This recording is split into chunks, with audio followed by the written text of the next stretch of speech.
We are going to make Play-Doh today. So if you do not have Play-Doh at your house, this is a recipe that I sent out, and you can make your own Play-Doh at home. And it calls for 2 cups of flour, 1 cup of salt, 2 tablespoons cream of tartar, 1 cup water, 2 tablespoons of food coloring, and 2 tablespoons of cooking oil.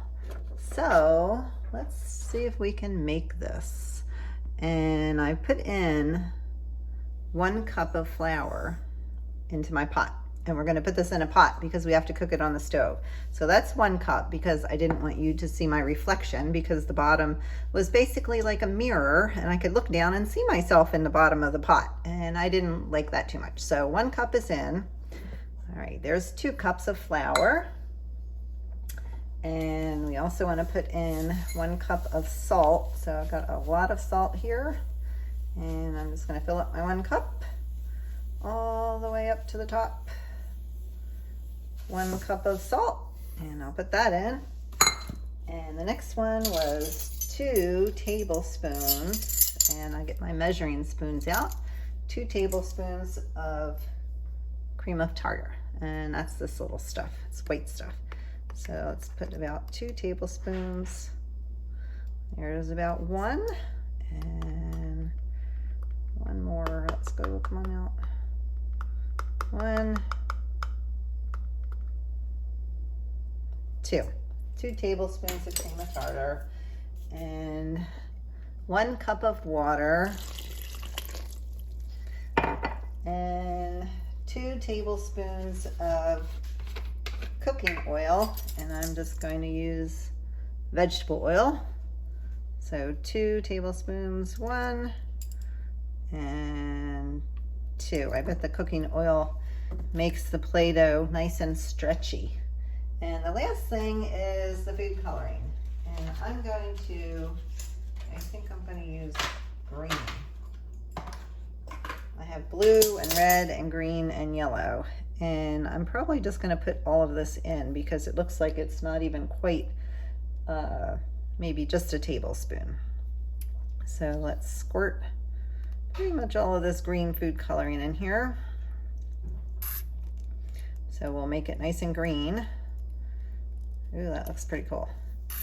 And now we're going to cook it on the stove.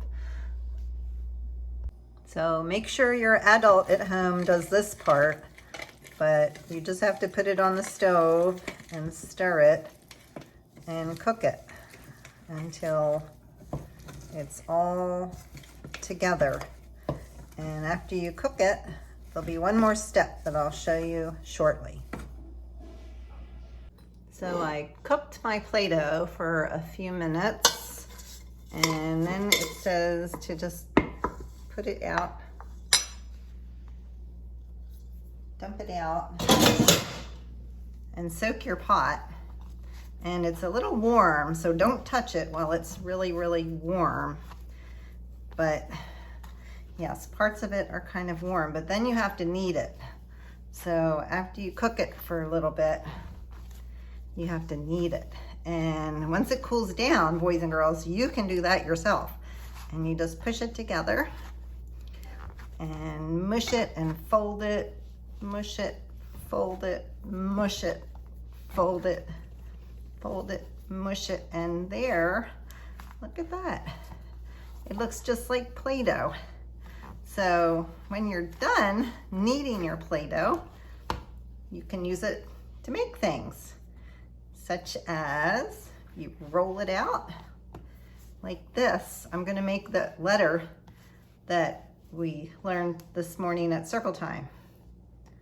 And what is that letter?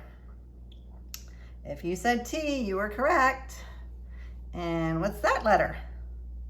Yep, lowercase t. Awesome, uppercase and lowercase t.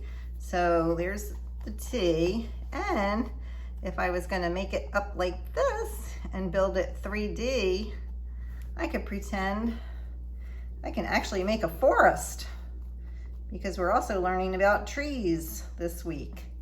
And I can make 2 trees. I can mush it up like this, and 3 trees, and then I could get my plastic animals and play with it. So this is quite a bit of Play-Doh, and you can cut the recipe in half if you don't need this much, but otherwise it's fun to play with and use your fingers and make some trees. I'm gonna try to make another tree with a tree trunk. Here we go. So I could just make a forest. All right, so have fun with that today, boys and girls. Bye. I made a forest, and I made my trees into like a cone shape. And this one is the biggest.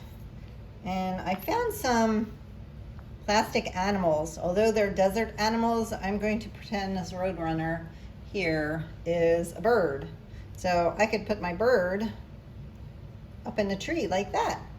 And snakes also live in the forest. So I can put my snake right here, and he's going to be hiding under a tree. So there goes my snake. He's under the tree. And this guy, he is a groundhog, but I'm going to pretend he's a squirrel. And the squirrels, they like to climb all over the trees. So he's up in the tree there. And a deer, although this is a goat, I'm going to pretend it's a deer. And my deer is just in the middle of the forest.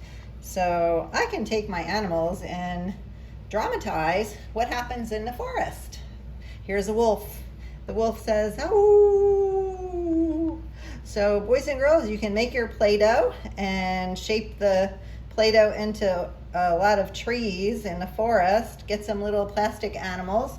And if you don't have plastic animals, you can always use bottle caps and just write the name of the animal on the bottle cap, or draw a picture and pretend that the bottle caps are the animals in the forest.